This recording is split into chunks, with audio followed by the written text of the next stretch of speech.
ನಾನಿದ್ದೆ ಪಕ್ಕದಲ್ಲಿ. ಅದು ಹೇಗಾಯಿತು ಅಂದರೆ ಮ್ಯೂಸಿಕ್ ಡೈರೆಕ್ಟರ್ ಬಂದು ಜಿ ಕೆ ವೆಂಕಟೇಶ್ ಅವರ ಶಿಷ್ಯ ಬಂದು ಇಳೆಯರಾಜ. ಈ ಹಾಡಿನ ಸಾಹಿತ್ಯ ಬಂದಾಗ, ರವಿವರ್ಮನ ಹಾಡಿನ ಸಾಹಿತ್ಯ ಬಂದಾಗ, ರಾಜ ನನಗೊಂದು ಸ್ವಲ್ಪ ಕೆಲಸ ಇದೆ, 1 ಅವರ್ ಹೊರಗಡೆ ಹೋಗಿ ಬರ್ತೀನಿ, ಈ ಸಾಹಿತ್ಯ ತಗೊಂಡು ಒಳ್ಳೆ ಟ್ಯೂನ್ ಹಾಕಿರು ಅಂತ ಜಿ ಕೆ ವೆಂಕಟೇಶ್ ಇಳೆಯರಾಜನಿಗೆ ಜವಾಬ್ದಾರಿ ಕೊಟ್ಟರು. ಸರಿ ಸರ್. ಅಷ್ಟರಲ್ಲಿ ಜಿ ಕೆ ಇಳೆಯರಾಜ ಇದನ್ನು ಟ್ಯೂನ್ ಮಾಡಿ ರೆಡಿಯಾಗಿ ಇಟ್ಕೊಂಡಿದ್ರು. ವೆಂಕಟೇಶ್ ಅವರು ಬಂದರು, ಯಾರಪ್ಪ ರೆಡಿ ಆಯ್ತಾ, ಹಾಕಿದ್ದೀನಿ, ಹಾಕಿ ತೋರಿಸು ಅಂತ ಹಾಕೋದು.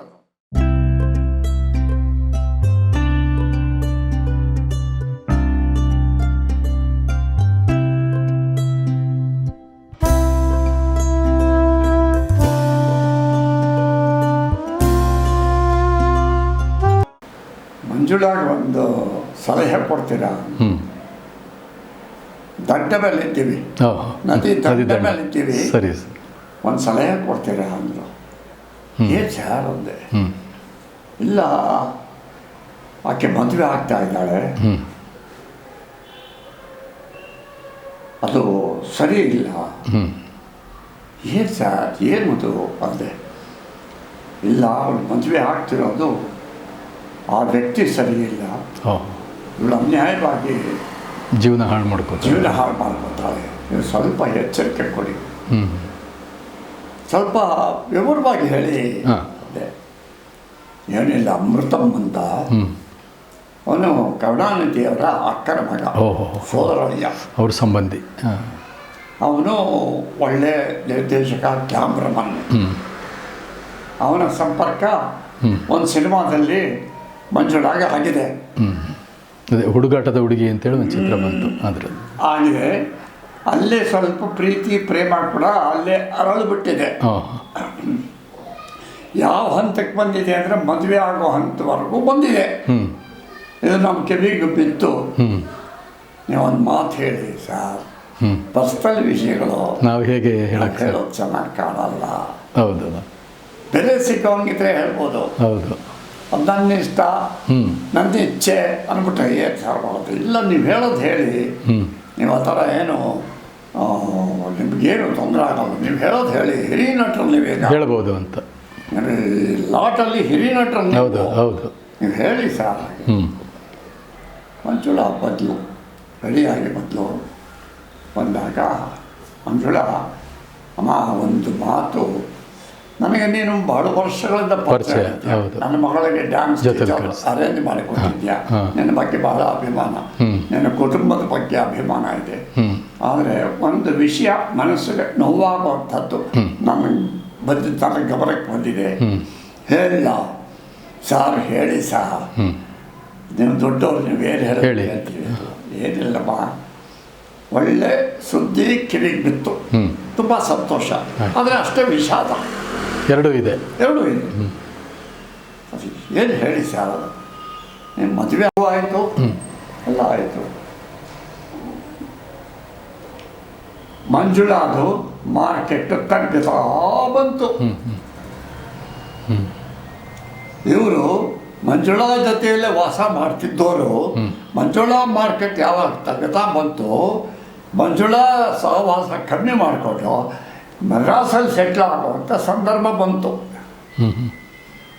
ಅಲ್ಲಿಗಾಗಲೇ ಒಂದು ಮಗು ಆಗಿದೆ ಮಂಜುಳಾಗೆ. ಆವಾಗ ಮಂಜುಳಾ, ಯಾಕೆ ಅಂದರೆ ಇದೆಲ್ಲ ನನಗೆ ಹೇಗೆ ಗೊತ್ತಾಯ್ತು ಅಂದರೆ, ಮಂಜುಳಾಗೂ ನನ್ನ ಮಗಳಿಗೂ ಸೇತುವೆ ಆಗಿದ್ದು ಡ್ಯಾನ್ಸ್ ಮಾಸ್ಟರ್, ಅವರಿಂದ ಗೊತ್ತಾಯ್ತು ನನಗೆ. ಅದು ಅಧಿಕೃತ.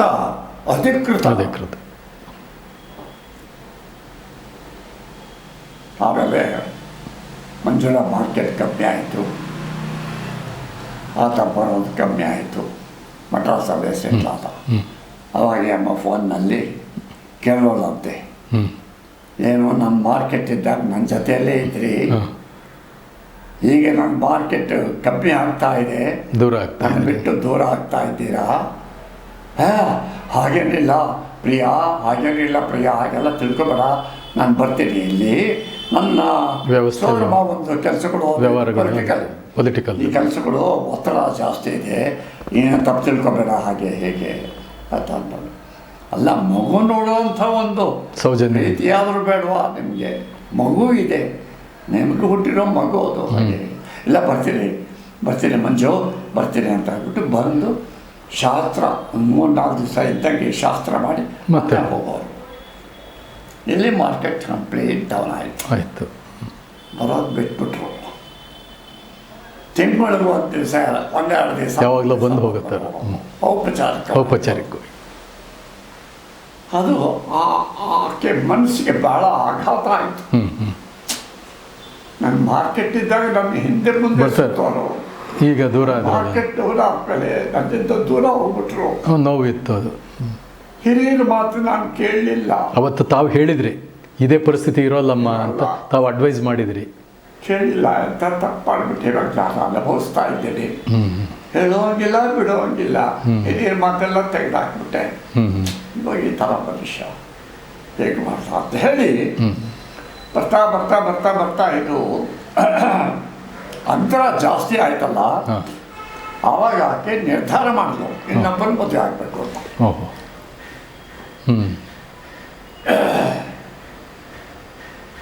ಚಾಮರಾಜನಗರದ ಹುಡುಗ, ಒಳ್ಳೆ ವ್ಯಾಪಾರಸ್ಥರ ಮಗ, ವ್ಯಾಪಾರ ಚೆನ್ನಾಗಿದೆ. ಆ ಹುಡುಗನ ಪ್ರೇಮಿಸಿದ್ಲು. ಪ್ರೇಮ ಶುರುವಾಯಿತು. ಈ ಪ್ರೇಮ ನಿಕಟವಾಗ್ತಾ ಮದುವೆ ಪ್ರಸ್ತಾಪ ಬಂತು. ಮದುವೆ ಆಗ್ಬಿಡೋಣ ಆಗ್ತೀನಿ ಅಂದ. ಯಾವಾಗ? ಅಲ್ಲ, ಆಗ್ತೀನಿ. ಅಲ್ಲ, ಬರೀ ಆಗ್ತೀನಿ ಅಂದರೆ ಆಗಲ್ಲ, ಮದುವೆ ಮಾಡ್ಕೊಂಬಿಡು, ಒಂದು ಕೆಲಸ ಮಾಡೋಣ, ದೇವರ ಸನ್ನಿಧಿಯಲ್ಲಿ ನಾವು ಮದುವೆ ಮಾಡ್ಕೊಂಡ್ಬಿಡೋಣ ಹಾಗೆ ಅಂತ ನಿರ್ಧಾರ ಮಾಡಿದ್ರು. ಯಾವುದು ದೇವರ ಸನ್ನಿಧಿ? ತಿರುಪತಿ. ಅಲ್ಲಿ ಹೋಗಿ ಮದುವೆ ಮಾಡ್ಕೊಳ್ಳೋ ಅಂತ ನಿರ್ಧಾರ ಮಾಡಿಬಿಟ್ರು. ಆಯಿತು ಚಿನ್ನ ಅಂತಂದ. ಇಬ್ಬರು ಕಾರಲ್ಲಿ ಹೊರಟರು. ಅರ್ಧ ದಾರಿಯಲ್ಲಿ ಅವನ ಮನಸ್ಸು ಬದಲಾಯಿಸ್ಬಿಟ್ಟ. ಕಾರ್ ನಿಲ್ಲಿಸು ಅಂದ. ನಿಲ್ಲಿಸಿದ್ರೆ ಯಾಕೆ ಅಂತ, ನಾನು ಒಂದು ಕೆಲಸ ಮಾಡ್ತೀನಿ, ನಮ್ಮ ತಂದೆ ತಾಯಿಗಳಿಗೆ ಇದುವರೆಗೂ ಹೇಳಲಿಲ್ಲ, ಸೀಕ್ರೆಟಲ್ಲಿ ಮದುವೆ ಆಗ್ತಾ ಇದ್ದೀರಿ. ನನ್ನ ಮನಸ್ಸು ಹೇಳ್ತಾ ಇದೆ, ತಂದೆ ತಾಯಿಗಳು ಹೇಳಿಬಿಟ್ಟು ಅವರ ಆಶೀರ್ವಾದ ಪಡ್ಕೊಂಡೇ ಮದುವೆ ಆಗು ಅಂತ ಹೇಳ್ತಾ ಇದೆ. ಅದಕ್ಕೆ ಕಾರ್ ನಿಲ್ಲಿಸಿದೆ. ನೋಡಿ, ಅಷ್ಟೊತ್ತಿಲ್ಲದೆ ಇರೋದು ಈಗ ಸೃಷ್ಟಿ ಆಯಿತು. ಏನು ಹೇಳ್ತಾ ಇದೆಯಾ ನೀನು? ತಂದೆ ತಾಯಿಗಳು ಹೇಳಿ ಅವರ ಆಶೀರ್ವಾದ ಪಡ್ಕೊಂಡು ನಾನು ನಿನ್ನ ಮದುವೆ ಆಗ್ತೀನಿ, ಅದು ಒಳ್ಳೇದಲ್ವಾ? ಅರ್ಧ ದಾರಿಗೆ ಬಂದಿದೆಯೋ ಈಗ ನೆನಪಾಯ್ತು ಅಂದರೆ ಇದು ಸರಿನಾ ಅಂತ ಹೆಂಗೆ ನಂಬಲಿ ನಿನ್ನ ಮಾತನ್ನ? ಹೌದು, ನನ್ನ ಮಾತು ನಂಬು. ತಂದೆ ತಾಯಿಗಳಿಗೆ ಹೇಳಿ ಅವರ ಇಷ್ಟಕ್ಕೆ ವಿರೋಧವಾದರೂ ಚಿಂತೆ ಇಲ್ಲ, ನಾನು ನಿನ್ನ ಮದುವೆ ಆಗ್ತದೆ, ಅವರ ಗಮನಕ್ಕೆ ತಂದು ಬಿಡ್ತದೆ. ಅದಕ್ಕೆ ನನಗೆ ಮನಸ್ಸು ಹೇಳ್ತಾ ಇದೆ, ನೀನು ಅವರು ಆಶೀರ್ವಾದ ಪಡ್ಕೋ ಹಾಗೆಂತ ನಿಲ್ಸ್ಕೊಂಡು ವಾಪಸ್ ಬಂದ್ಬಿಟ್ರು. ಮಂಜುಳ ಮನಸ್ಸು ಸ್ಥಿಮಿತ ಕಳ್ಕೊಳ್ತು. ಇವ್ರು ಸುಳ್ಳು ಹೇಳಿದ್ರು ಅನ್ನೋದು ಗೊತ್ತಾಯ್ತು. ಮನೆಗೆ ಬಂದರು. ಮನೆಯಲ್ಲಿ ಪ್ರಶ್ನೆ ಕೇಳಿದ್ರು ಯಾಕೆ ಅಂತ. ಏನೋ ತಂದೆ ತಾಯಿಗಳಿಗೆ ಹೇಳಿ ಮದುವೆ ಆಗ್ತಾರಂತೆ, ಅದಕ್ಕೆ ಅವ್ರ ಮನಸ್ಸು ಬದಲಾಯಿಸ್ಬಿಟ್ಟಿದ್ದಾರೆ ಹಾಗೆ ಹೇಗೆ ಅಂತ ಅಂದರು.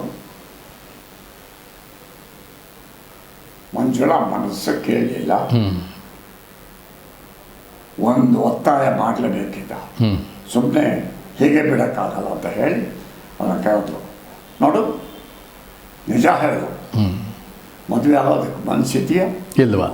ನೀನು ಹೇಳ್ತಿರೋದು ಹಂಗೆ ಮುಂದಕ್ಕೆ ಬರ್ತಾ ಇಲ್ಲ, ನಿರ್ಧಾರ ಹೇಳು, ನಿಜ ಹೇಳು ಅಂತ ಹೇಳಿದ್ರು.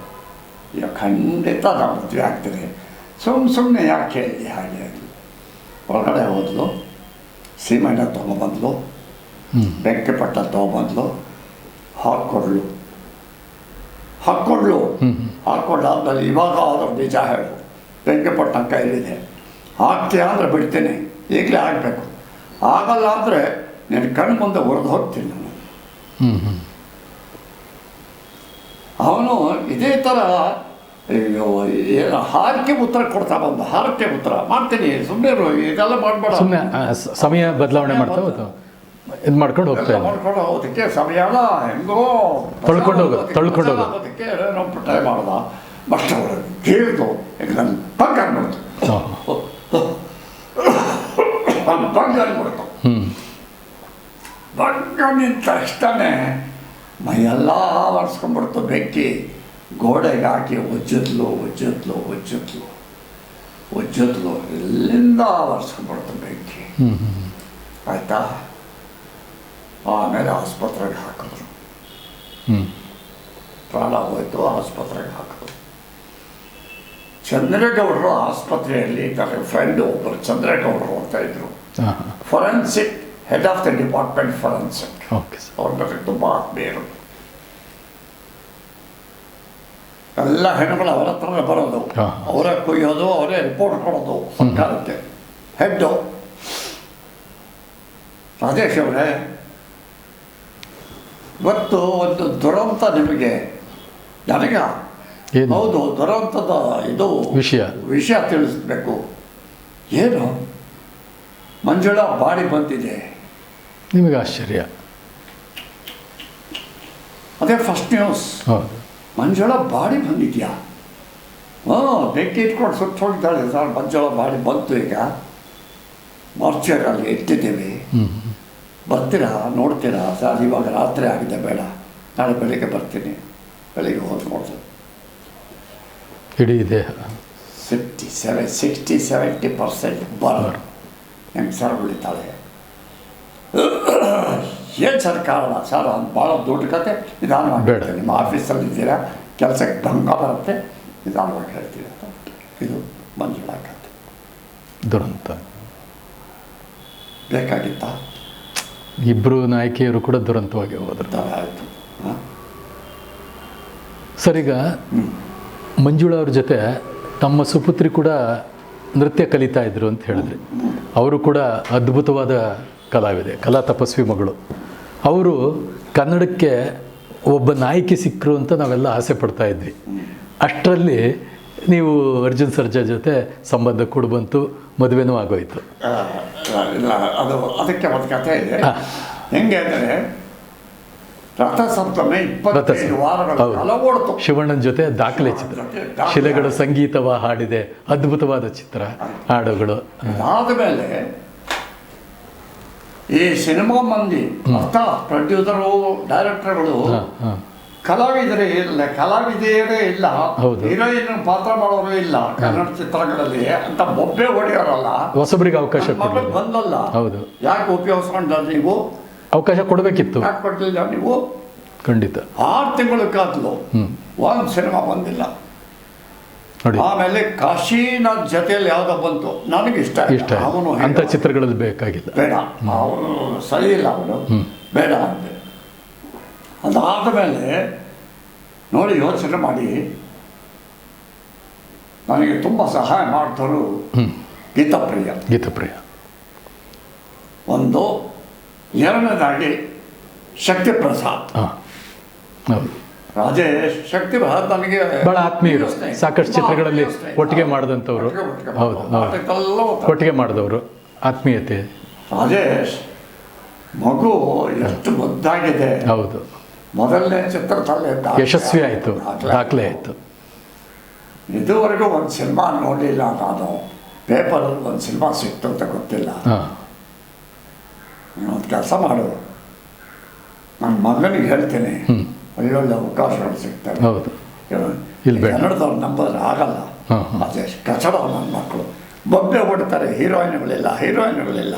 ಯಾವುದ್ರಲ್ಲಿ ಕಮ್ಮಿ ಆಗಿದ್ದಾಳೆ ನಿನ್ನ ಮಗಳು?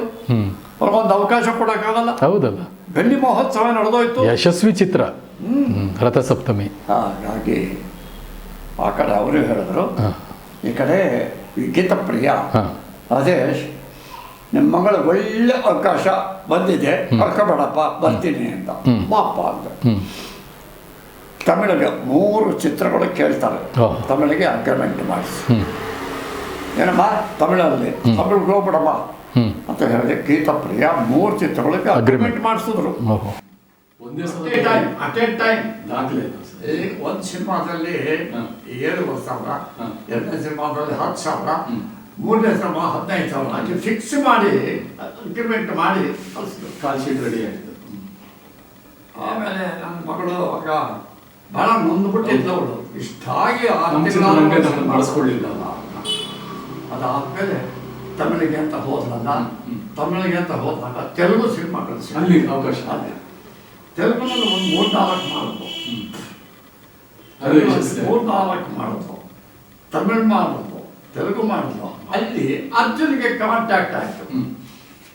ಅರ್ಜುನ್ ಕಾಂಟ್ಯಾಕ್ಟ್ ಆದಾಗ ಯಾರಿಗೆ ಹುಡುಗಿ ಅಂತ ಅರ್ಜುನ್ ಕೇಳಿದ್ರು. ರಾಜೇಶ್ ಮಗಳಪ್ಪ, ನಮ್ಮ ತಂದೆ ಸ್ನೇಹಿತರಲ್ವಾ.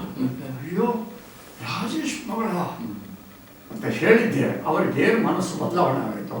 ತಾಯಿಗೆ ಫೋನ್ ಮಾಡಿದ್ರು, ಅಮ್ಮ ನಾನು ಹುಡುಗಿ ಮದುವೆ ಆಗ್ತೀನಮ್ಮ. ಯೋಗ ಅದು ಬಂದೆ ನೋಡಿ ತಾಯಿ ಅದು ನನಗೆ ನನ್ನವರೆಗೂ ಬಂದಿದ್ದು. ನಾನು ಹೇಳಿದೆ ಭಾಳ ಚಿಕ್ಕ ಹುಡುಗಿ ಅಮ್ಮ, SSLC ಓದ್ತಾ ಇದ್ದಾಳೆ, ಈಗ ಎಕ್ಸಾಮಿನೇಷನ್ ಮದುವೆ ಆದ್ಮೇಲೆ ಎಕ್ಸಾಮಿನೇಷನ್ ಬರ್ತಲೋ. ಚಿಕ್ಕ ಹುಡುಗಿ ಅಮ್ಮ, ನಮಗೆ ಒಂದಷ್ಟು ಬೆಳೀಲಿ ಅಂತ ನಮಗೆ ಆಸೆ. ಮದುವೆ ಮಾಡ್ಕೊಳಕ್ಕೆ ಮುಂಚೆ ಒಂದಷ್ಟು ಬೆಳೀಲಿ ಅಂತ, ಒಂದು 5 ವರ್ಷ ಬೆಳೀಲಿ, ಚಿತ್ರರಂಗದಲ್ಲೇ ಬೆಳೀಲಿ ಅಂತ.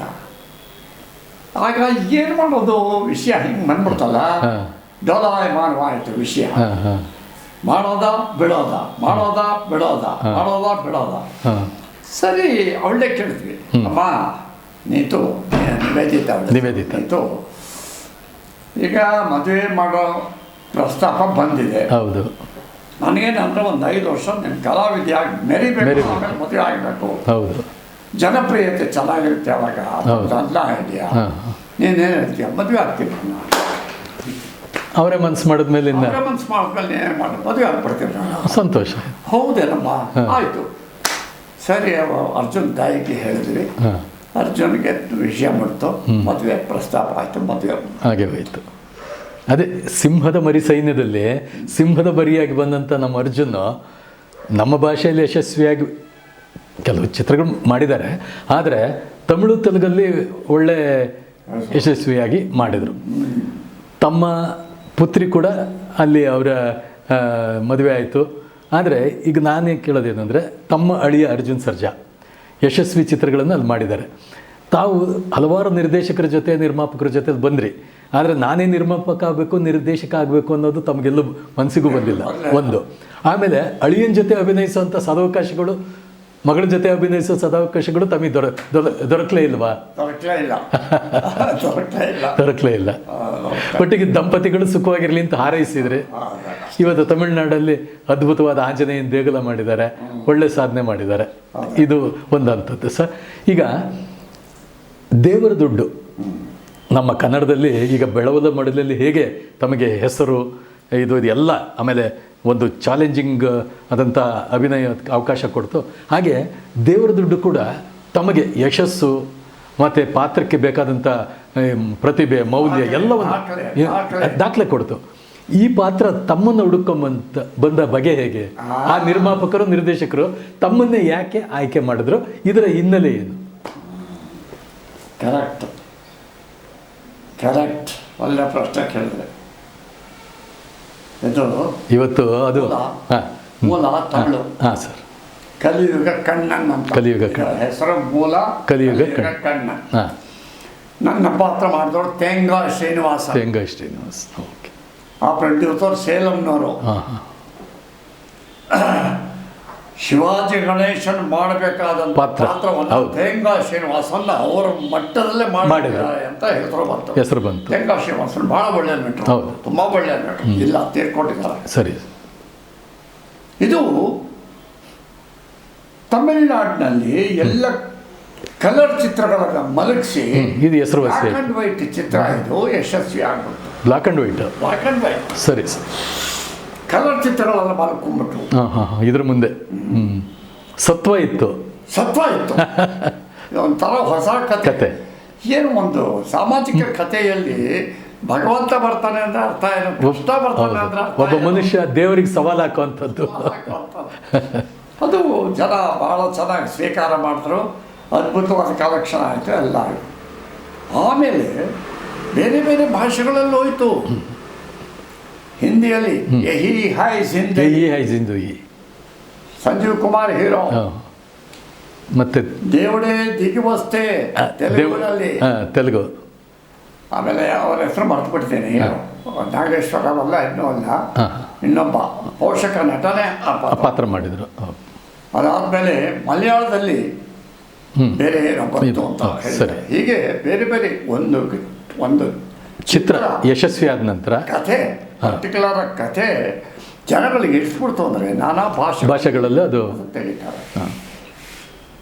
ಹಾಗಾದಾಗ ಕನ್ನಡದಲ್ಲಿ ಮಾಡಬೇಕು ಅಂತ ಅವನಿಗೆ ಇರಾದೆ. ಯಾರಿಗೆ? ಪ್ರೊಡ್ಯೂಸರ್ಗೆ.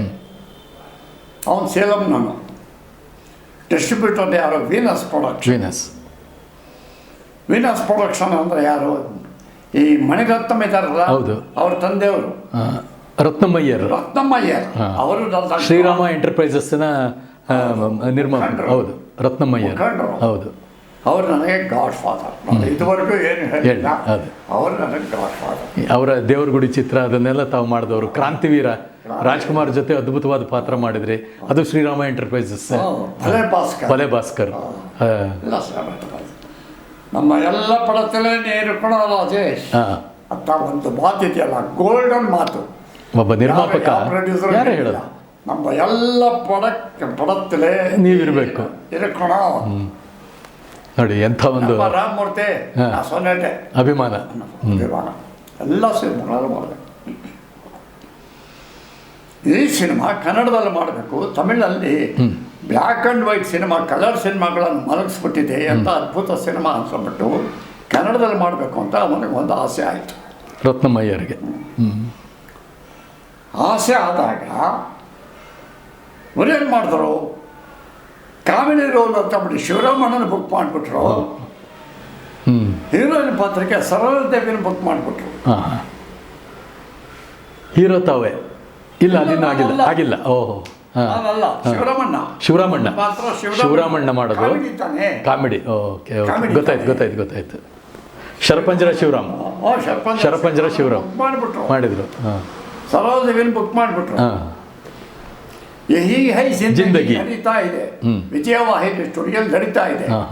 ಇನ್ನೊಂದು ತಿಂಗಳಲ್ಲಿ ರಿಲೀಸ್ ಆಗುತ್ತೆ. ಅದಕ್ಕೆ ಮುಂಚೆ ರಿಲೀಸ್ ಮಾಡಬೇಕಿದ್ದು ಒಂದೇ ತಿಂಗಳಲ್ಲಿ. ನಿಮಗೆ ಸಮಯ ಇದ್ದಿದ್ದು ಒಂದೇ ತಿಂಗಳು. ದೇವರ ದುಡ್ಡು. ಆ ಸಮಯದಲ್ಲಿ ಇವನು ತಗೊಂಡೋಗಿ, ನೋಡಿ ಸರ್, ಈ ಥರ ಅಗ್ರಿಮೆಂಟ್ ಮಾಡ್ಕೊಂಡಿದ್ದೀನಿ, ಕನ್ನಡದಲ್ಲಿ ಶಿವಾಜಿ ಗಣೇಶನ್ ಪಾತ್ರ ಮಾಡಬೇಕಾದಿದೆಯಲ್ಲ, ಶಿವರಾಮಣ್ಣನ ಹಾಕಿದ್ದೀನಿ, ಹೀರೋಯಿನ್ಗೆ ಸರೋಜ್ ದೇವಿನ ಹಾಕಿದ್ದೀನಿ. ಅವ್ರು ಹೇಳಿದ್ರು, ಏನೇ ಆ ಬುದ್ಧಿ ಇದೆಯಾ, ಈ ಸಂಜೀವ್ ಕುಮಾರ್ ಮಾಡ್ತಾ ಇದ್ದಾರೆ, ಅವರು ಫಾಸ್ಟಾಗಿ ಮಾಡ್ತಾ ಇದ್ದಾರೆ ವಿಜಯವಾಹಿನಿ ಸ್ಟುಡಿಯೋಲ್ಲಿ. ಅದಕ್ಕೆ ಮುಂಚೆ ನನ್ನ ಪಿಕ್ಚರ್ ರಿಲೀಸ್ ಆದರೆ ನಾನು ಅವ್ರ ಕಾಸು ತೊಗೊಳ್ತೀನಿ. ಅದಾದ್ಮೇಲೆ ಬಂತಂದರೆ ರೀಮೇಕ್ ಅಂತ ಯಾರು ನೋಡೋಲ್ಲ, ನಾನು ರಿಸ್ಕ್ ತೊಗೊಳ್ಳಿ ಅಂತ ಅಂದ್ಬಿಟ್ರು. ಅವ್ರ ಅಭಿಪ್ರಾಯ. ಏನು ಸರ್ ಮಾಡೋದು? ಮತ್ತು ಹಾಗೆ ಒಂದು ಕೆಲಸ ಮಾಡು, ಸೀದಾ ಬೆಂಗಳೂರಿಗೆ ಹೋಗು, ತ್ಯಾಗರಾಜನ್ ಅಂತ ವೀನಸ್ ಡಿಸ್ಟ್ರಿಬ್ಯೂಟರ್ ತ್ಯಾಗರಾಜನ್ ಅಂತ ಮ್ಯಾನೇಜರ್ ಇದ್ದಾರೆ, ಅವ್ರ ಹತ್ರ ಹೋಗು, ರಾಜೇಶ್ ಅವ್ರ ಮನೆ ಎಲ್ಲಿದೆ ಅಂತ ಕೇಳು, ಆತ ಡೈರೆಕ್ಷನ್ ಕೊಡ್ತಾನೆ. ಸೀದಾ ರಾಜೇಶ್ ಅವ್ರ ಮನೆಗೆ ಹೋಗು, ಅವ್ರಿಗೆ ಹೇಳು ಈ ಥರ ಪಾತ್ರ ಮಾಡಬೇಕು ಅಂತ. ಅವ್ರ ಸಿನಿಮಾ ನೋಡಬೇಕು ಅಂತಾರೆ, ತಮಿಳ್ ಸಿನಿಮಾ ತೋರಿಸೋ, ಗೊತ್ತಾಯ್ತಾ? ಅವ್ರು ಯಾವುದು ಕೃಷ್ಣನ್ ಪಾತ್ರನೇ ಮಾಡ್ತಾರೋ ಹೀರೋ ಪಾತ್ರ ಮಾಡ್ತಾರೋ ಗೊತ್ತಿಲ್ಲ, ಅದು ಅವ್ರಿಗೆ ಬಿಟ್ಟಿದ್ದು. ಎರಡೂ ಪಾತ್ರ ಬೇಕಾದ್ರೆ ನಿಭಾಯಿಸ್ತಾರೆ ಅವರು, ಎರಡೂ ನಿಭಾಯಿಸ್ಬಿಡ್ತಾರೆ. ಅರ್ಥ ಆಯ್ತಾ? ಅವ್ರನ್ನ ಅಗ್ರಿಮೆಂಟ್ ಮಾಡಿಕೊಂಡು ಸರೋಜದೇವಿನ ತೆಗೆದಾಕು, ಅಯ್ಯಮ್ಮ 5 ಗಂಟೆ ಹೊರಟೋಗ್ತಾಳೆ, ಗಂಡ ಇದ್ದಾನೆ, ಗಂಡನ ಜೊತೆಯಲ್ಲಿ ಇರಬೇಕು. 5 ಗಂಟೆ ಆದಮೇಲೆ ಸಂಜೆ ಹೊತ್ತು ಗಂಡನ ಜೊತೆ ಕಾಲ ಕಳಿಬೇಕು ಅಂತ ಅಯ್ಯಮ್ಮ. ಈ ಅಮ್ಮ 5 ಗಂಟೆಗೆ ಹೋದ ಸಿನಿಮಾ ಯಾವ ಕಾಲ ಇಲ್ಲ. ಹೌದು. ಹಾಗಾಗಿ ಆಯಮ್ಮನ ಚೇಂಜ್ ಮಾಡು, ಜಯಂತಿನ ಹಾಕು, ಅಗ್ರಿಮೆಂಟ್ ತೊಗೊಂಡು ಬಾ, ನನ್ನ ಹತ್ರ ನಾನು ಅಗ್ರಿಮೆಂಟ್ ಮಾಡ್ಕೊತಿದ್ದೆ. ಇದು ನನಗೆ ಅವನು ಹೇಳ್ದ. ನಡೆದ ಘಟನೆ ಇದು. ತ್ಯಾಗರಾಜ್ ನಿಮ್ಮ ಹತ್ರ ಹೇಳಿದ್ರು. ಆಮೇಲೆ ಏನು ಸರ್ ಮಾಡೋದು, ಹೇಗೆ ರತ್ನಮಯ್ಯ ಸಮೇತ ಇಪ್ಪಡಿ, ಸರಿ ಓಕೆ. ನಾನೇನು ಮಾಡಿದೆ, ಸಿನಿಮಾ ಹಾಕು ಅಂದೆ. ಚಾಮುಂಡೇಶ್ವರ ಸಿನಿಮಾ ಹಾಕಿದ್ರು. ಬಾಂಬೆ ದಿವಸ ಬಂದರು, ಏನು ಸರ್ ಯಾವಾಗ ಮಾಡ್ತಾರೆ, ಮಾಡೋದೇ ಹೀರೋ. ನೋ ಕ್ವಶನ್ ಇಲ್ಲ. ಹೀರೋ ಹ್ಮ್. ಸರಿ ಸರ್ ಆಗ್ಬೋದು. ಅಗ್ರಿಮೆಂಟ್ ಮಾಡ್ಕೊಳ್ಳೋಣ, ನಾಳೆ ಬರಲ್ಲ ಮಾತಾಡೋದು. ಅಲ್ಲೇ ಹೈಯೆಸ್ಟ್ ಫಿಗರ್ ನಾನು ತೊಗೊಂಡಿದ್ದು. ಅವತ್ತಿಗೆ ಹೈಯೆಸ್ಟ್ ಫಿಗರ್ ಫಸ್ಟ್ ದೇವರ ದುಡ್ಡು ಎಷ್ಟು ಸರ್? 30,000 ರೂಪಾಯಿ. ನೋಡಿ, ದೇವರೇ ದುಡ್ಡು ಕೊಟ್ಟ 30,000.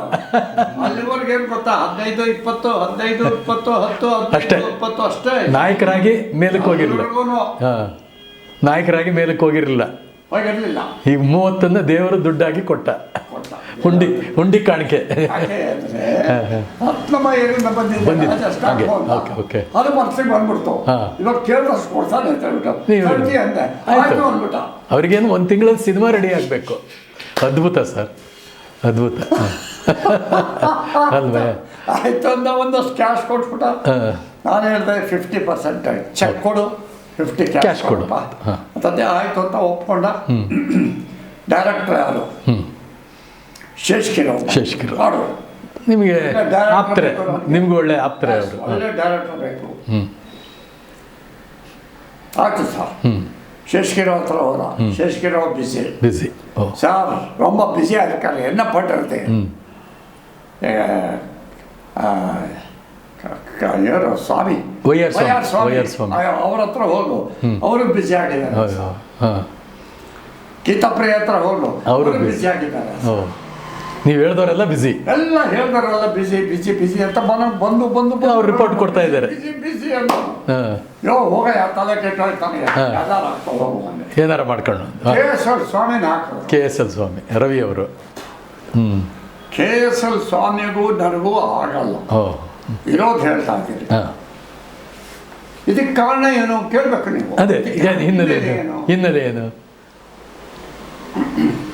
ನಮ್ಮ ಊರು ಅದ್ಭುತವಾದ ಯಶಸ್ಸು ಗಳಿಸ್ತು, ಎರಡು ಮಾತಿಲ್ಲ. 100% ಇದು ರಿಯಾಯಿತಿ, ಮನರಂಜನಾ ತೆರಿಗೆ ವಿನಾಯಿತಿ, ಪ್ರಶಸ್ತಿಗಳು ಎಲ್ಲ ಬಂದ್ವು. ಇಡೀ ಟೂರ್ ಮಾಡ್ಕೊಂಡ್ಬಂದ್ಬಿಟ್ಟು ಹೌದು ಹೀರೋ ಸನ್ಮಾನ ಮಾಡಬೇಕು ಎಲ್ಲ ಕಡೆನೂ ಆಯ್ತು ಬಿಡಿ. ಎಲ್ಲ ಜಿಲ್ಲೆಗಳಲ್ಲೂ ಕರ್ಸೋದು. ಹೌದೌದು. ನನಗೆ ಅಂತ ಅದ್ಭುತವಾಗಿ ಇದು ಕರ್ಸಿಲ್ಲ. ಆಯ್ತಲ್ಲ, ಆಯ್ತು. ಈ ರವಿಯನ್ನು ಆ ಚಿತ್ರ ನಡೀತಾ ಇದೆ, ಸುವರ್ಣಭೂಮಿ ಸಿಕ್ತು. ಹೌದು, ಸುವರ್ಣಭೂಮಿ ಚಿತ್ರ ನಡೀತಾ ಇರಬೇಕಾದ್ರೆ 18 ಸಿನಿಮಾ ಸಿಕ್ತು. ಒಂದೇ ಸಲ ಅವಕಾಶ ಆಯ್ತು ಅಂತ ಹೇಳ್ತೀನಿ. ಚಿತ್ರ ನಡೀತಾನೆ ಇದೆ, ನಮಗೆ ಸಿನಿಮಾಗಳ ಮೇಲೆ ಸಿನಿಮಾಗಳು ಸಿಗ್ತಾನೇ ಇವೆ. ಸಿನಿಮಾ ಆಫೀಸ್ಗೆ ಹುಡುಕೊ ಬಂದ್ಬಿಡೋರು, ಮನೆಗೆ ಹುಡುಕೊ ಬಂದ್ಬಿಡೋರು. ಆಮೇಲೆ ನಮ್ಮ ಮ್ಯಾನೇಜರು ಆಫೀಸಲ್ಲಿ ಇದು ಸಿನಿಮಾ ಮನೆಯಲ್ಲಿ ಇಟ್ಕೊಳ್ರಿ, ಆಫೀಸ್ಗೆಲ್ಲ ಇದೇನು MGIDನ ಸಿನಿಮಾ ಟೆಂಟ್ ಆಯ್ತು ಅಂತ ಹೀಗಾಯ್ತು. ಅವಾಗ ರಾಜೀನಾಮೆ ಕೊಟ್ಟೆ. ಆಯ್ತಾ, ಸಿನಿಮಾ ನಮ್ಮವರು ನಡೀತಾ ಇರೋವಾಗಲೇ ನನಗೆ ಬುಕ್ಕಿಂಗ್ಸ್ ಆಗ್ತಾನೇ ಇದೆ. ಸುವರ್ಣ ಬುಕ್. ನೆಕ್ಸ್ಟ್ ಯಾವುದು? ಸುವರ್ಣ ಭೂಮಿ, ಸಮೀವುಲ್ಲಾ, ಬಾವ ಮೂವೀಸ್. ಅದರಲ್ಲಿ ಸುದರ್ಶನ್ ಮತ್ತು ತಾವು ಪೊಲೀಸ್ ಅಧಿಕಾರಿ, ಸುದರ್ಶನ್ ಒಬ್ರು ಡಕಾಯಿತ. ಆಯ್ತಾ, ಆ ಸಂದರ್ಭದಲ್ಲಿ ನಡೀತಾ ಇರೋದು ಪ್ರೀಮಿಯರ್ ಸ್ಟುಡಿಯೋನಲ್ಲಿ. ಅದರಲ್ಲಿ ಅಲ್ವಾ ಸರ್ ಜೇಸುದಾಸ್ ಆಡಿದ್ದು? ಕಾಣದ ದೇವರು ಊರಿಗೆ 100 ಹುಡುಕುವರಾರು, ಕಾಣುವ ತಾಯೇ ಪರಮಗುರು. ಅದ್ಭುತವಾದ ನಟನೆ. ಆಯ್ತಾ, KSL ಸ್ವಾಮಿ ಬಗ್ಗೆ ನಮಗೆ ವಿಶ್ವಾಸ ಇಲ್ಲ. ಕಾರಣ ಕೇಳಿದ್ದೀರಾ? ಹೇಳ್ತೀನಿ. ಏನು ಸರ್ ಕಾರಣ? ಡೈಲಿ ಸೆಟ್ಟಿಗೆ ಬರೋರು, ಸುವರ್ಣ ಭೂಮಿ ಸೆಟ್ಟಿಗೆ ಬರೋರು ಅವರು KSL ಸ್ವಾಮಿ ಅಂತ ನಂಗೆ ಗೊತ್ತಿಲ್ಲ. ಏನು ಹೆಚ್ಚು ಕಡಿಮೆ 30-35 ಇರಬೇಕಾಗ ಯಂಗ್ ಬಾಯ್ ಒಳ್ಳೆ ಒರ್ಲಾವೋ ಅಂತ ಹೇಳೋರು. ಎಲ್ಲಿ ಸರ್ ಇದು ಚಿತ್ರೀಕರಣ ನಡೀತಾ ಇದ್ದಿದ್ದು? ಪ್ರೀಮಿಯರ್ ಸ್ಟುಡಿಯೋ, ಮೈಸೂರು ನಡೀತಾ ಇದೆ. ಸುವರ್ಣ ಭೂಮಿ ನಡೀತಾ ಇದೆ. ಕ್ಯಾಮ್ರಾಮನ್ ಬಂದು K. ಜಾನಕಿರಾಮ್. Okay sir. ಆಮೇಲೆ ಪ್ರೊಡ್ಯೂಸರ್ ಬಂದು ಸಮೀವುಲ್ಲಾ. ಬಾವ ಮೂವೀಸ್ ಡೈಲಿ ನಡೀತಾ ಇದೆ. ಡೈಲಿ ಈ ವ್ಯಕ್ತಿ ಬರೋನು KSL ಸ್ವಾಮಿ ಅಂತ ಗೊತ್ತಿಲ್ಲ. ಒಳ್ಳೆ ಬರ್ಲಾಮೋ ಸೆಂಟರ್ಗೆ ಬರ್ಬೋದು, ಅಯ್ಯೋ ವಾಯ ಅನ್ನೋರು. ಕ್ಯಾಮ್ರಾ ಬಂದು ವಾಯ ಅನ್ನೋರು ಬರೋರು. ಡೈಲಿ ಬರೋನು. ಮೈಸೂರಲ್ಲಿ ನಡೀತಾನೆ ಇದೆ ಸಿನಿಮಾ, ಡೈಲಿ ಬರೋನು. ನಾನು ಮಾತಾಡಿಸ್ತಿರ್ಲಿಲ್ಲ. ಪರಿಚಯನೂ ಮಾಡ್ಕೋತಿರ್ಲಿಲ್ಲ. ಬರೋರು ಹೋಗೋರು. ಬರೋದು ಹೋಗೋದು, ಕ್ಯಾಮ್ರಾಮನ್ ಜೊತೆಯಲ್ಲಿ ಬರೋದು ಹೋಗೋದು, ಡೈಲಿ ಬರೋದು. ಆಮೇಲೆ ಒಂದು ದಿವಸ ನಾನು ಜಾನಕಿರಾಮನ್ ಕೇಳಿದೆ, ಯಾರು ಸರ್ ಇವರು? ಸರ್ ಅವರು ಡೈರೆಕ್ಟರ್ KSL ಸ್ವಾಮಿ, ರವಿ ಡೈರೆಕ್ಟರ್. ರವಿ. ಓ, ರವಿ ಡೈರೆಕ್ಟರ್ ಇವರ? ಓಕೆ, ಸರಿ ಆಯ್ತಾ. ಅವಾಗ ರಿಜಿಸ್ಟರ್ ಆಯ್ತಲ್ಲಿ ರವಿ. ಓಕೆ ಓಕೆ ಆಯ್ತಾ. ಆಮೇಲೆ ರವಿಗೆ ಒಂದು ಪಿಕ್ಚರ್ ಕೊಟ್ಟಿದ್ದಾರೆ ಚಿತ್ರದುರ್ಗದವರು. ನಂದು ಸಿನಿಮಾ ನಡೀತಾನೆ ಇದೆ ಇನ್ನ. ಅದೇನು ಸಿನಿಮಾಗಳಲ್ಲಿ ಇದೊಂದು ಬಂತು, ಅರಿಶಿಣ ಕುಂಕುಮ. ಹೌದು. ರವಿ ಡೈರೆಕ್ಟರ್, ಚಿತ್ರದುರ್ಗ 4 ಜನ ಪ್ರೊಡ್ಯೂಸರ್, ಎಲ್ಲ ಎಂಥದೋ ಗೌಡ್ರು ಚಿತ್ರದುರ್ಗ. ಸರಿ. ಅವ್ರು ಏನು ಕಂಡೀಷನ್ನಲ್ಲಿ ಕೊಟ್ಟಿದ್ದಾರೆ, ರಾಜೇಶ್ ಹಾಕ್ಕೊಂಡು ಅರಿಶಿನ ಕುಂಕುಮ ಮಾಡಬೇಕು. ಅದರಲ್ಲೂ ಕಲ್ಪನಾ ಹೀರೋಯಿನ್. ಅದರಲ್ಲೂ ಕಲ್ಪನಾ ಹೀರೋಯಿನ್. ಗೊತ್ತಾಯ್ತಾ? ಆ ಕಂಡೀಷನ್ ಮೇಲೆ ಅವ್ರಿಗೆ ಚಿತ್ರ ಕೊಟ್ಟರು. ಚಿತ್ರ ಕೊಟ್ಟಿದ್ದಾರೆ. ಸರಿ. ರಾಜೇಶ್ ಹಾಕೊಂಡು ಮಾಡಬೇಕು. 4 ಜನ ಒಟ್ಟಿಗೆ ಹೇಳಿದ್ದಾರೆ. ಈ ಮನುಷ್ಯ ಡೈಲಿ ಬರ್ತಾ ಇದ್ದಾನೆ, ನನ್ನ ಹತ್ರ ಮಾತಾಡಿಲ್ಲ. ಡೈಲಿ ಬರ್ತಾ ಇದ್ದಾರೆ, ನನ್ನ ಹತ್ರ ಮಾತಾಡಿಲ್ಲ. ನಾನೇ ರಾಜೇಶ್ ಹತ್ರ ಗೊತ್ತಲ್ಲಿ ಸುವರ್ಣಭೂಮಿಯಲ್ಲಿ ಪಾತ್ರ ಮಾಡಿದ್ದೀನಿ. ಹೌದಲ್ಲ, ಡೈಲಿ ಬರ್ತಾನೆ. ಉಳ್ಳವರ್ಲಾಮೋ ವಾಯ ಅಂತ ಇದೆ. ನನ್ನ ಹತ್ರ ಮಾತೇ ಆಗಲಿಲ್ಲ. ಸರ್, ಈ ಥರ ಒಂದು ಸಿನಿಮಾ ಮಾಡ್ತಾ ಇದ್ದೀನಿ, ಚಿತ್ರದುರ್ಗ ಹೇಳಿದ್ದಾರೆ, ನೀವು ಹೀರೋ ಮಾಡಬೇಕು ಅಂತ ಅವ್ರ ಆಸೆ. ಮತ್ತೆ ಯಾವಾಗ ಹೇಳೋಣ ಅಂತ ಕೇಳಬೇಕೋ ಇಲ್ಲೋ? ಕೇಳಬೇಕು, ಕರ್ತವ್ಯ ಅದು. ಕೇಳಲಿಲ್ಲ. ಡೈಲಿ ಬರ್ತಾ ಇರೋದು, ಮಾತಾಡಲಿಲ್ಲ. ಅದಾದಮೇಲೆ ಒಂದು ದಿವಸ ಪ್ರೊಡ್ಯೂಸರ್ ಏನು ಹೇಳ್ಬಿಟ್ಟಿದ್ದಾರೆ, ಪ್ರೊಡ್ಯೂಸರ್ಗೆ ಅವನು ಉಡಾಫೆ ಉತ್ತರ ಕೊಡ್ತಾ ಇದ್ದಾನೆ. ಸಿಕ್ಕಿಲ್ಲ, ಇವತ್ತು ಹೋಗಿದ್ದೆ, ಸಿಕ್ಕಿಲ್ಲ, ಮಡ್ರಾಸ್ ಹೋಗಿದ್ದಾನೆ ಅಂತ ಬಂತು. ಆಮೇಲೆ ಮಡ್ರಾಸ್ ಯಾವತ್ತು ಬರ್ತಾರೆ ಅಂತ ತಿಳ್ಕೊಂಡು ಕೇಳಿದೆ. ಕನ್ನಂಬಾಡಿ ಇದು ಅದು KRS ಅಲ್ಲ, ಚಿಕ್ಕಮಗಳೂರಲ್ಲಿ ಇದೆಯಲ್ಲ, ಕೆಮ್ಮಣ್ಣಗುಂಡಿ ಎಲ್ಲಿದ್ದೇನೆ ಅಂತ ಬಂತು. ಅದಾದ್ಮೇಲೆ ಕೆಮ್ಮಣ್ಣಗುಂಡಿ ಬಂದ ಮೇಲೆ ಮಾತಾಡೋಣ ಅಂತಂದ್ರೆ ಮಡ್ರಾಸ್ ಹೋದ್ರು ಅಂತ ಬಂತು. ನನಗೆ ಸಿಕ್ಕೇ ಇಲ್ಲ. ಎಷ್ಟು ಹುಡುಗರು ಸಿಕ್ಕಿಲ್ಲ. ಪ್ರತಿ ದಿವಸ ಸ್ಟುಡಿಯೋಗೆ ಹೋಗಿ ಬರ್ತಾ ಇದ್ದೀನಿ. ಪ್ರತಿ ದಿವಸ ಸ್ಟುಡಿಯೋದಲ್ಲೇ ಇದ್ದೀನಿ, ಸ್ಟುಡಿಯೋಕ್ಕೆ ಬರ್ತಾ ಇದ್ದಾನೆ. ನೋಡಿ, ಸತ್ಯ ಹೇಗಿದೆ, ಹೆಂಗಿದೆ ಕೈ ಸತ್ಯ. ಬೇಜಾರಾಗೋಯ್ತಾನೆ. ಆಯ್ತಾ, ಹಿಂಗೆ ಹೇಳ್ತಾ ಇದ್ದಾನೆ. ಅವರು ಕೇಳಿ ಏನು ರಾಜೇಶ್ ಅವ್ರು ನೋಡ್ಕೋಕ್ಕಾಗಲ್ಲ, ಅಲ್ಲಿದ್ದಾರೆ ಇಲ್ಲಿದ್ದಾರೆ ಅಂತ ಸಬು ಬೇಳ್ತಾ ಇದ್ದಾರೆ. ಡ್ರಾಪ್ ಮಾಡಿದ್ರೆ ಪ್ರಾಜೆಕ್ಟ್ ಡ್ರಾಪ್ ಮಾಡಿ ಪಿಕ್ಚರ್ ಅಂದ್ಬಿಟ್ರು. ಇವ್ರು ಸುಳ್ಳು ಸಿನಿಮಾನೇ ನಿಲ್ಲಿಸ್ತು ನೋಡಿ. ಡ್ರಾಪ್ ಮಾಡಿ ಅಂದ ತಕ್ಷಣ ಬಂದಲ್ಲ ರಾಜೇಶ್ ಅವರೇ, ನಾನು ರವಿ ಅಂತ, ನಿಮ್ಮ ಹತ್ರ ಒಂದು ಸ್ವಲ್ಪ ಮಾತಾಡ್ಬೋದಾ ಅಂದ. ಅಷ್ಟು ದಿವಸ ಮಾತಾಡಿಲ್ಲ, ಇವತ್ತು ಮಾತಾಡಬೇಕು. ಅಲ್ಲಿ ಡ್ರಾಪ್ ಮಾಡಿ ಅಂತ ಬಂತಲ್ಲ, ಇಮ್ಮಿಡಿಯೇಟ್ ಆಗಿ ಬಂದರು. ಅದಾದ್ಮೇಲೆ ಸ್ವಲ್ಪ ಮಾತಾಡಬೇಕು ಅಂದ. ಎಲ್ಲಪ್ಪ, ಒಂದು ಕೆಲಸ ಮಾಡಿ, ಮಧ್ಯಾಹ್ನ ಊಟದ ಟೈಮ್ ನಾನು ಬನ್ನಿ, 1 hour ಟೈಮ್ ಗ್ಯಾಪ್ ಇರುತ್ತೆ, ಕತೆ ಕೇಳ್ತೇನೆ, ಕತೆ ಹೇಳಬೇಕು, ನೀವು ಯಾವಾಗ ಸಿಗ್ತೀರ, ಮಧ್ಯಾಹ್ನ ಬನ್ನಿ. ಬಂದ, ಕತೆ ಹೇಳ್ದ. ಪ್ರೀಮಿಯರ್ ಸ್ಟುಡಿಯೋ ಎದುರುಗಡೆ ಪಾರ್ಕ್ ಇದೆಯಲ್ಲ, ಪಾರ್ಕಲ್ಲಿ ಕೂತ್ಕೊಂಡು ಕತೆ ಹೇಳ್ದ. ನಾನು ಅವ್ರಿಗೆ ಹೇಳಿದೆ, ನೋಡಪ್ಪ, ನಿಮ್ಮ ಹೆಸರು ಏನಂದ್ರಿ? ರವಿ, KSL ಸ್ವಾಮಿ. ರವಿ ಅವರೇ, ನಾನು ಕೆಟ್ಟ ಪಾತ್ರಗಳನ್ನು ಮಾಡಲ್ಲ, ಆಯಿತಾ? ಕೆಟ್ಟ ಪಾತ್ರಗಳನ್ನು ಮಾಡಲ್ಲ, ಒಂದು ತುಡುಕಿದ್ರೂ ಮಾಡಲ್ಲ. ಸಮಾಜಕ್ಕೆ ಸಂದೇಶ ಕೊಡುವಂಥ ಪಾತ್ರಗಳು ಕೊಡಬೇಕು.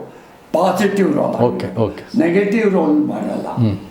ಅರ್ಥ ಆಯ್ತಾ? ತಿಳ್ಕೊಳ್ಳಿ. ಯಾಕಂದರೆ ಇದ್ದರೆ ಅದನ್ನು ತೆಗೆದಾಕ್ಬಿಟ್ಟು ಪಾಸಿಟಿವ್ ಮಾಡಿ ಅಷ್ಟೇ. ಮೊದಲೇ ಹೇಳ್ಬಿಡ್ತೀನಿ, ಮೊದಲೇ ನಿಮಗೆ ಪ್ರಿಯಾಂಬಲ್ ಕೊಡ್ತಾ ಇದ್ದೀನಿ, ಮುನ್ನೋಡಿ. ಪಾಸಿಟಿವ್ ರೋಲೇ ಇರಬೇಕು. ನನಗೆ ಒಳ್ಳೆ ಮಾತುಗಳು ಆಡಬೇಕು, ಕೆಟ್ಟ ಮಾತುಗಳು ಆಡಬಾರ್ದು. ಸಮಾಜಕ್ಕೆ ಕೆಟ್ಟದ್ದು ಹೋಗಲೇಬಾರದು. ಇಷ್ಟಿಟ್ಕೊಂಡು ನನ್ನ ಪಾತ್ರ ಚೆನ್ನಾಗಿದೆ ಅಂದರೆ ಹೇಳ್ತೀನಿ. ಇಲ್ಲ ನಾನು ಕೇಳಿದೆ, ಫಸ್ಟ್ ಕ್ಲಾಸ್ ರೋಲ್. ಯಾಕೆ ಚಿತ್ರದುರ್ಗ ಹೇಳಿರೋದು, ಒಳ್ಳೆ ರೋಲ್ ಕೊಡ್ಬೇಕು ಅವರಿಗೆ ಹೇಳಿದ್ದಾರೆ ಅಂತ ಹೇಳಿದ್ದಾರೆ. ಆಯಿತು. ಮತ್ತು ಈ ಪಾತ್ರ ಯಾವುದು?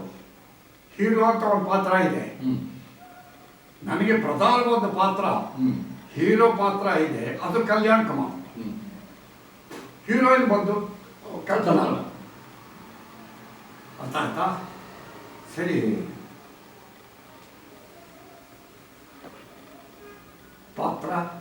ಹೇಳ್ದ, ನನಗೆ ಇಷ್ಟ ಆಯಿತು ಅಂದೆ. ನಾಳೆ ಪ್ರೊಡ್ಯೂಸರ್ ಬರ್ತಾರೆ, ಬಾಕಿ ವಿಷಯ ನೀವು ಮಾತಾಡ್ಕೊಡಿ ಅನ್ಬಿಟ್ಟ. ಇವ್ರ ಜವಾಬ್ದಾರಿ ಕಳೀತು ಕಳಿತು. ಸತಾಯಿಸ್ಬಿಟ್ರಲ್ಲ ನೀವು ಅಂತ. ಸತ್ಯ ಹೊರಗೆ ಬಂತು. ಸತ್ಯ ಈಚೆಗೆ ಬಂದಿತ್ತು ಇಲ್ಲಿ. ಸತಾಯಿಸ್ಬಿಟ್ರಲ್ಲ ಸ್ವಾಮಿ, 2 ತಿಂಗಳು 3 ತಿಂಗಳು. ನಾನು ಸತಾಯಿಸಲ್ಲ. ಯಾರಿಗೆ? ಏನು ನಮ್ಮ ಡೈರೆಕ್ಟರ್ ರವಿ ಅವರಿಗೆ ಫೋನ್ ಮಾಡಿದ್ರೆ, ನೀವು ಕನ್ನಂಬಾಡಿ ಕಟ್ಟೆ ಅಂತಾರೆ, ಕೆಮ್ಮಣ್ಗುಂಡಿ ಅಂತಾರೆ, ಮಡ್ರಾಸು ಅಂತಾರೆ, ಹೈದರಾಬಾದ್, ಮೈಸೂರು ಅಂತಾರೆ, ದಿಕ್ಕಿಗೊಂದೊಂದು ಹೇಳ್ತಿರೋದು ಅಂತ. ಸಿಗ್ತಾನೆ ಇಲ್ಲ ಅಂತಾರೆ. ಕೊನೆಗೆ ನಾವೇನು ಬೇಸತ್ತೋಗ್ಬಿಟ್ಟು ಡ್ರಾಪ್ ಮಾಡ್ಬಾರ್ದಾ, ಅವ್ರು ಸಿಕ್ಕಿಲ್ಲ ಅಂದ್ರೆ ಡ್ರಾಪ್ ಬಿಟ್ಟೇ ಬಿಡಿ ಅಂತಂದ್ರೆ ತಕ್ಷಣ ಫೋನ್ ಮಾಡಿ ಸಿಕ್ಬಿಟ್ರಂತಲ್ಲ ಅಂತ. ಏನಿದು ವಿಶೇಷ ವಿಚಿತ್ರ ಅಂತ ಹೆಂಗಿರ್ಬೇಕು ಆತನ ಬಗ್ಗೆ ನೋಡಿ. ಅಲ್ಲ, ನಿಮ್ಮ ತಾಳ್ಮೆ ಕಟ್ಟೆ ಎಷ್ಟು ನೀವು ಭದ್ರವಾಗಿ ಇಟ್ಕೊಂಡಿರಿ. ಇದರ ಅಂಡರ್ ಕರೆಂಟ್ ಏನು ಗೊತ್ತಾ? ಇದರ ಅಂಡರ್ ಕರೆಂಟ್ ಒಂದಿದೆ, ಅದು ನಿಮಗೆ ಅರ್ಥ ಆಗಲ್ಲ. ನಾನು ಹೊಡೆದು ಹೇಳ್ದೆ ನಿಮ್ಗೆ ಅರ್ಥ ಇಲ್ಲ. ಹೇಳಿ ಸರ್, ಹೇಳಿ. ನಾನು ಶೂದ್ರ, ಅವನು ಬ್ರಾಹ್ಮಣ. ಜಾತೀಯತೆನೂ ಅಲ್ಲಿ ಬಂತು. ಶೂದ್ರನ ಯಾಕೆ ಹಾಕ್ಬೇಕು? ಒಬ್ಬ ಶೂದ್ರ ಆಗ್ಲೇ ಮಿಂಚುತ್ತಾ ಇದ್ದಾನೆ, ಹೌದು. ಇನ್ನೊಬ್ಬ ಶೂದ್ರ ಬರ್ತಾ ಇದ್ದಾನೆ. ಚಿತ್ರರಂಗ ಶೂದ್ರ ಕೈಗೆ ಹೋಗುತ್ತೆ. ರಾಜ್ಕುಮಾರ್, ನಾನೊಬ್ಬ ಶೂದ್ರ, 2ನೇ ಶೂದ್ರ. ಮುಗ್ಧರೆಲ್ಲ ಬ್ರಾಹ್ಮಣರೇ.